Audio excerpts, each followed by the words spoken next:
Today, Professor Dr. Manoj Kumar will discuss about the 4 case study on the corporate social responsibility of the 4 multinational company, Apple, Canon, Coca-Cola, and the Walmart.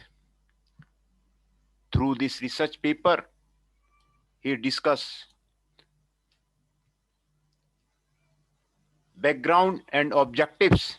This article will discuss the different corporate social responsibility issue that emerged within the 4 multinational company, Apple, Canon, Coca-Cola, and the Walmart. There is no clear definition of the CSR, corporate social responsibility. In corporate social responsibility, legal and semi-legal frameworks supporting CSR, Lamboy gives an overview of the several definitions of the CSR. The European Commission defines CSR as the responsibility of the enterprise for the impacts on the society. This is the definition which is the most suitable for the context of the article's research question, as this article will focus on the company from the US and Japan. The authors also provide an overview of the focus of the CSR from the US and the Japan perspective. The Japanese culture and the US culture is different from the Indian perspective, and here it is need to discuss about the Japanese culture and the US culture. In the US, there is no government regulation regarding the CSR or business best practices. Instead, according to finding, the Bennett American companies have a marked tendency to use codes of the conduct. The American CSR perspective could be described as following a principle-based approach which codes of the conduct and the prescribed value and principle which company members as a whole should aspire to follow. In contrast, Japanese company prefer to focus on areas where the contribution can be statistically measured. Interest in social aspects of the CSR is significantly less pronounced than in other industrialized countries. In Japan, there are no specific provision regarding regulating CSR. However, the 1988 law that promotes a specific non-profit activity is of major significance in this context. Early notions of the CSR on an academic level can be tracked back to the 1960s. In 1991, Corol presented CSR as a multi-layer concept that consists of the 4 interrelated aspects of the economic, legal, ethical, and the philanthropic responsibility. Carroll proposed a pyramid that analyzes the dimensions of the CSR. It starts with economic responsibility. Companies are creating to provide goods and services to the public and to make a profit. This is the foundation upon which the other 3 responsibility rest. The second layer consists of the legal responsibility of a company.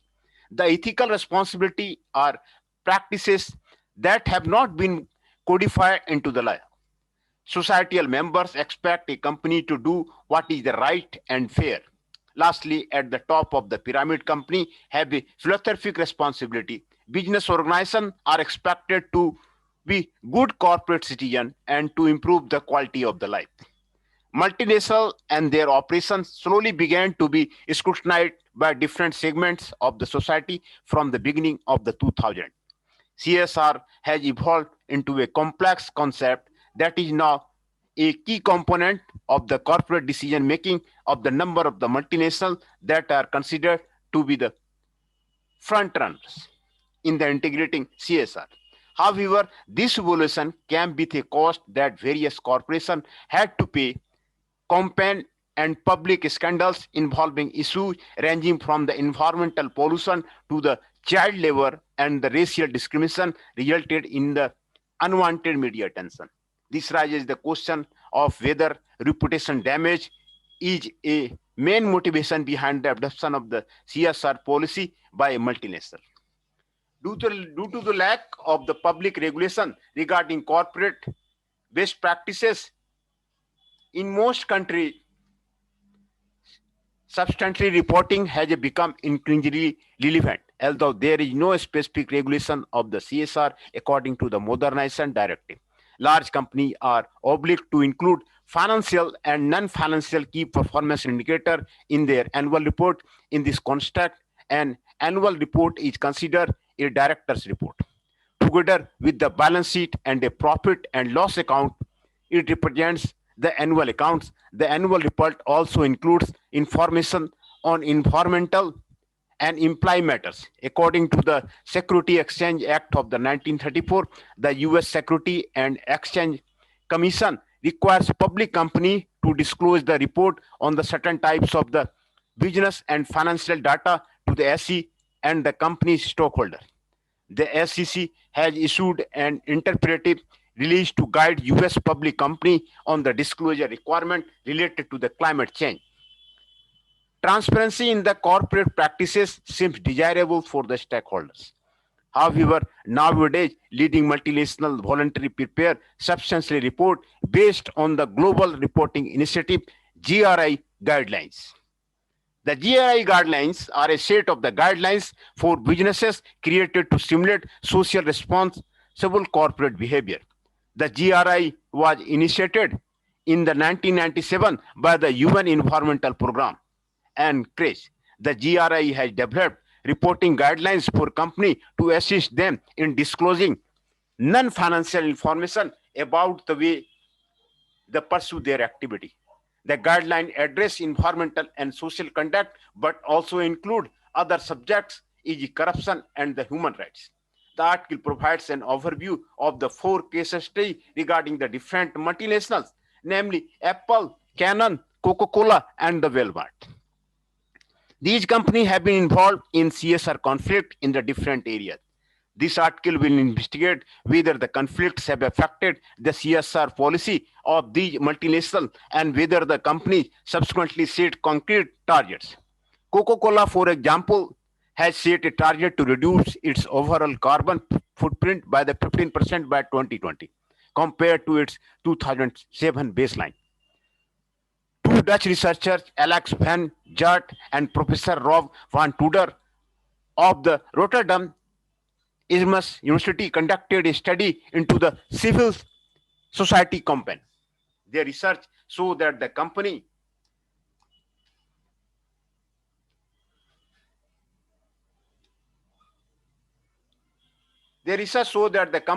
that have been on the ice usually become leaders in the business sector concerning the CSR issue.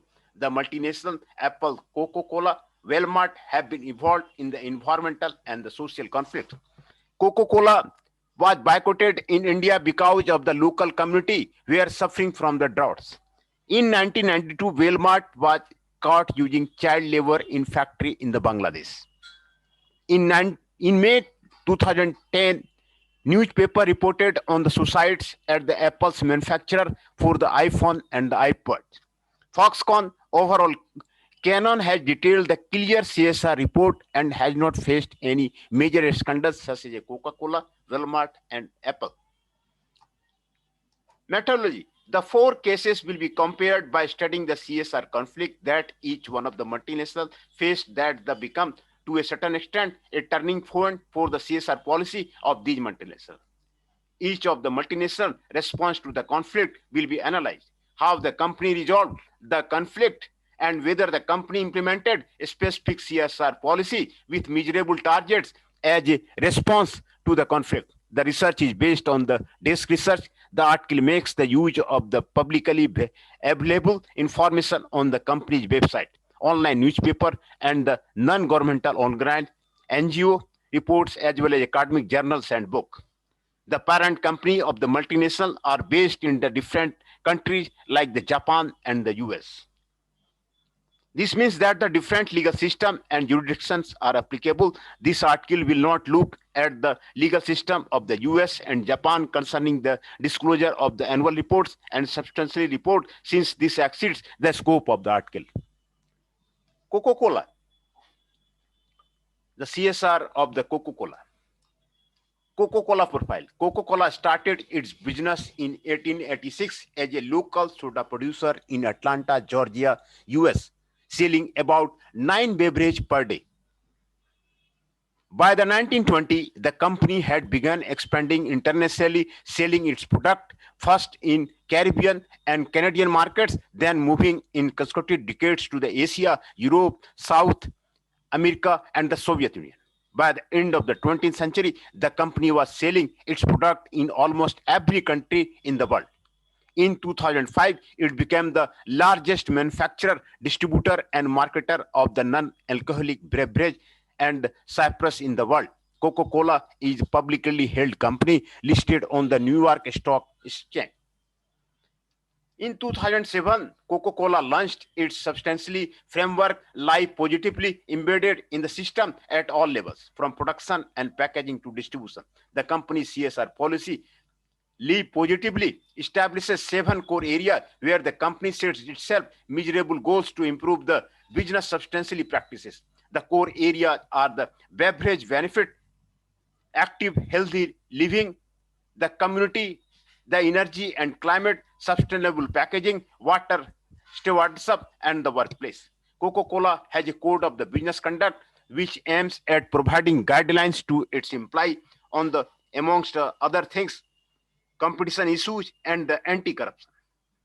The company has adopted international CSR guidelines such as a Global Compact and the Rugged Protect, Respect and Remedy framework, but these guidelines don't seem to be integrated into the code of the business. However, these CSR initiatives are included in other activity or policy of the company. For instance, the UN Global Compact principles are cross-referenced in the company's annual substantially reviews, and Rugged framework is partly adopted in company's human rights statement. After the conflict in India in 2007, Coca-Cola formed a partnership with the Worldwide Wildlife Fund (WWF) and became a member of the CO Water Mandate, as water is one of the company's main concerns. Every year, Coca-Cola publishes a director's report dominated the Coca-Cola Company annual report. The last one was published in March 2011 and comprises the company's activity during the 2010.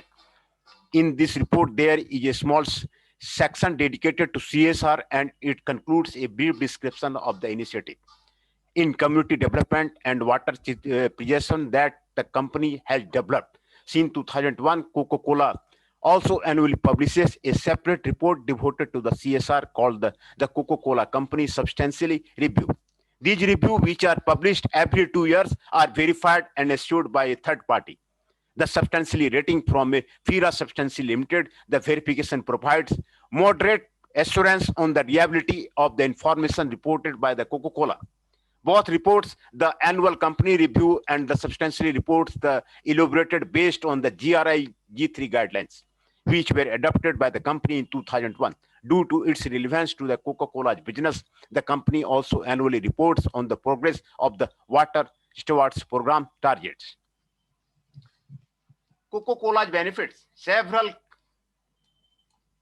campaign demonstrates followed by the publication of report issued by the Indian NGO Center for Science and Environment in 2003. The report provided evidence of the presence of the pesticide to a level exceeding European standards in a sample of the dozen Coca-Cola and PepsiCo beverages sold in India.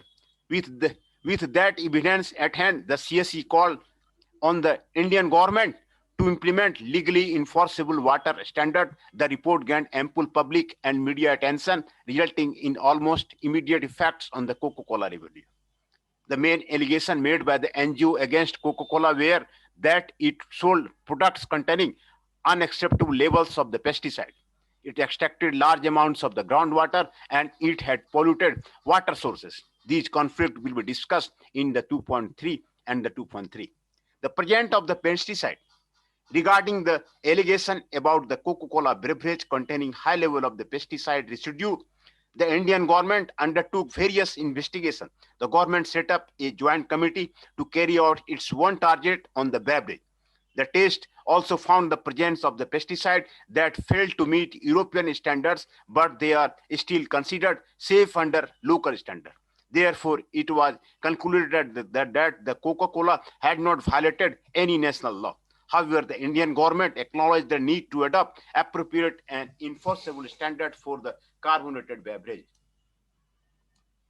In 2006, after almost 3 years of the ongoing allegation, the CSE published its second test on the Coca-Cola drinks, also resulting in a high content of the pesticide residued 24 times higher than the European Union standard, which were proposed by the Bureau of Indian Standard to be implemented in the India as well.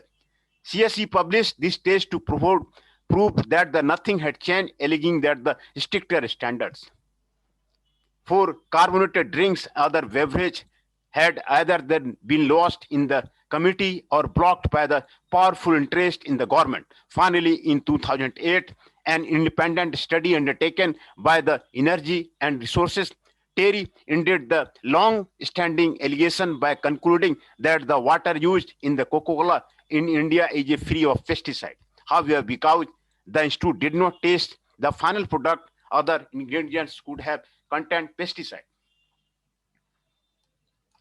Water pollution and the over-extraction of the groundwater. Coca-Cola was also accused of the causing water shortage in among other areas. The community of the Pachida in Kerala, South India. In addition, Coca-Cola was accused of the water pollution by the discharging wastewater into fields and rivers surrounding Coca-Cola plants in the same community. Groundwater and soil were polluted to an extent that Indian Public Health Authority saw the need to post sign around wells and hand pumps advising the community that the water was unfit for the human consumption. In 2000, the company established its production operation in the Pachimada. Local people claimed that they started experiencing water scarcity soon after the operation began. The state government initiated proceeding against the Coca-Cola in 2003. Soon after that, the High Court of the Kerala prohibited Coca-Cola from over-extracting groundwater. By 2004, the company had suspended its production operation, while it attempted to renew its license to operate. Coca-Cola argued that the patterns of the decreasing rainfall were the main cause of the drought condition experienced in the area. After a long judicial procedure and ongoing demonstration, the company succeeded in obtaining the license renewal to resume its operation. In 2006, Coca-Cola's successful re-establishment of operation was reversed when the government of Kerala banned the manufacture and sale of the Coca-Cola products in Kerala on the ground that it was unsafe due to its high content of the pesticide. However, the ban did not last for the long, and later than same year, the High Court of the India overturned Kerala's court decision. More recently, in March 2010, a state government panel recommended fining Coca-Cola's Indian subsidiary a total of the 200 million because of the damage caused of the water and the soil in Kerala. Also, a special committee in charge of the looking into claims by the community members affected by the water pollution was set up. The long legal procedure against the Indian government that the Coca-Cola had to face were not the only consequence of the conflict. The brand suffered a great loss of the consumer trust and the reputational damage in the India and abroad. In India, there was an overall sales of the drop of the 14% within 2 weeks after the release of the 2000 CSE report. The impact in the annual sales will decline of the 15% in overall sales in 2003. In comparison to the prior annual growth rate of the 25-30%, the highly publicized conflict in India also caught the attention of the consumer in the United States. After a series of demonstrations by the students who joined two activity group in the US, 10 American university temporarily stopped selling Coca-Cola products at their campus facility. Coca-Cola CR policy conflict. 2 years before the water conflict in the India in 2003, Coca-Cola adopted the GRI guidelines and started reporting on substantially. By 2003, the company had already experienced a few CSR-related conflicts in other parts of the world. However, none of them had the grave consequence of a loss of trust in the company and its product by consumers and the public in general. According to Prijan and Malhotra, the main reason why this controversy ended so badly for the Coca-Cola lies in its response to the problem. Coca-Cola denied having produced beverage containing the elevated level of the pesticide as well as having overexploited and polluted water resources. By denying all claims and trying to prove its integrity instead of demonstrating concern towards the situation, Coca-Cola failed to regain consumers' trust. The Indian politician viewed Coca-Cola as a corporate villain who cared more about the profits than the public health. In comparison, previous conflicts experienced by the company in the US and the Belgium were better handled because it included stakeholder engagement in its strategy. It appears that the company became aware of its mistake after the controversy had been ongoing for a couple of years. In 2000, Jeff Sebright, Coca-Cola's vice president of the Environment and Water Resources, recognized that the company had adequately handled the controversy. He acknowledged that the local community perception of their operation mattered and that for the company, having goodwill in the community is an important thing. Although Coca-Cola still denies most of the allegations. The reputational damage experienced after the controversy in India pushed Coca-Cola to take damage control measures. Those measures at the first considered of the statement confirms Coca-Cola's integrity. For example, the Coca-Cola depicted a page in the corporate responsibility review of the 2006 to address the controversy. The statement considered mainly of the providing information supporting its good practices and water management of its operation in India. But this statement did little in combat declining sales and increasing losses exceeding investment. Coca-Cola gradually changed its strategy to include damage control measures and address the Indian community grievances. In 2008, the company published its first environmental performance report on the operations in India, which covered activity from 2004 to 2007. It also created the Coca-Cola India Foundation, Andana, which works with the local community and NGO to address the local water problem. But perhaps the most outstanding change of the strategy by Coca-Cola consisted launching various community water projects in India. An example in the rainwater harvesting project, where Coca-Cola's operation partnered with the Central Groundwater Authority, the state groundwater boards, NGO, and the community to address water scarcity and depleting the groundwater levels through rainwater harvesting technique across 7 states in India. These techniques consist mainly of collecting and storing rainwater while preventing its evaporation and runoff for its efficient utilization and the conservation. The idea behind this is to capture large quantity of the good quality water that could otherwise go to waste by returning to the ecosystem and the water used in the operation in India through the water harvesting. The company expected that this project could eventually turn the company into a net zero of the groundwater by 2009. In the 2012 Water Stewardship and Replenishment Report, Coca-Cola stated that its operation in India have achieved full balance between the groundwater used in the beverage production and that replenished to nature and community ahead of the global target.